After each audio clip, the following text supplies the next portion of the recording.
and welcome to another episode of our From the Helm series live here at the Resources Rising Stars Conference in Gather Round in Adelaide in partnership with Bell Financial Group.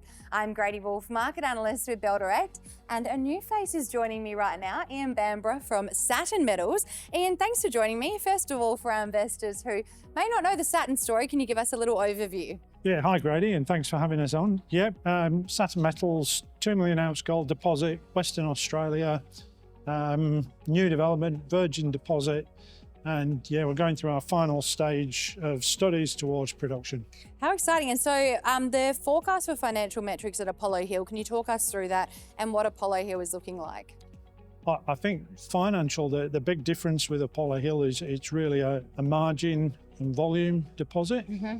We have a lower all-in sustaining cost due to being a bulk mining project, which really affords economies of scale, bigger equipment. That comes in about 1,857 in our studies. Wow.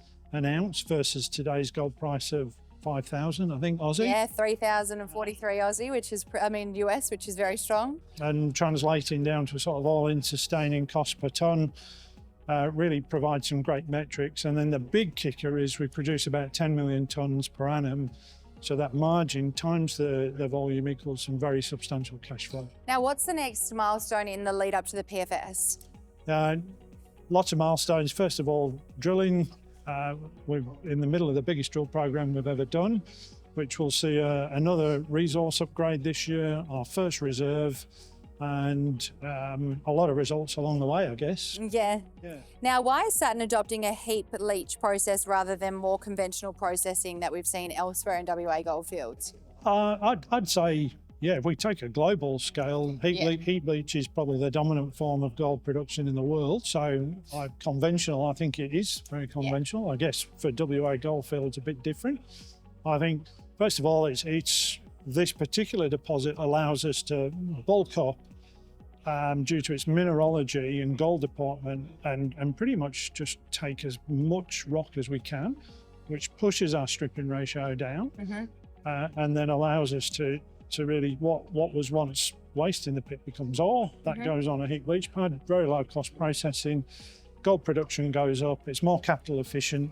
It's its mineralogy which is driving its efficiency. Absolutely. Now, you did mention its global scale. Is it more prevalent in global operations than it is in WA than what we're seeing? Yes, I think you see a lot in Americas, in the Americas, North America, Nevada, South America, Mexico, Russia, perhaps. Yeah, Eastern Bloc countries. And can you take us through the production profile of Apollo Hill and where you're at in that whole process and maybe a timeline to production if you can?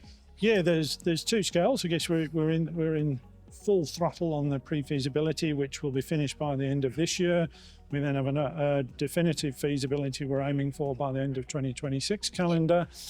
I think we're also studying, if you want, a staged startup option for the company, where we're looking initially at about 1/10 of the scale to allow us to really step into gold production, perhaps at a much lower capital cost, and those studies are becoming very interesting from what started as a sort of scaled up test work option.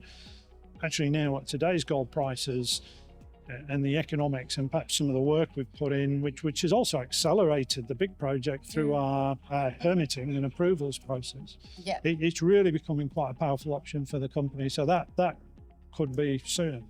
And is there scope to grow the inventory of the company, and how are you going to go about that?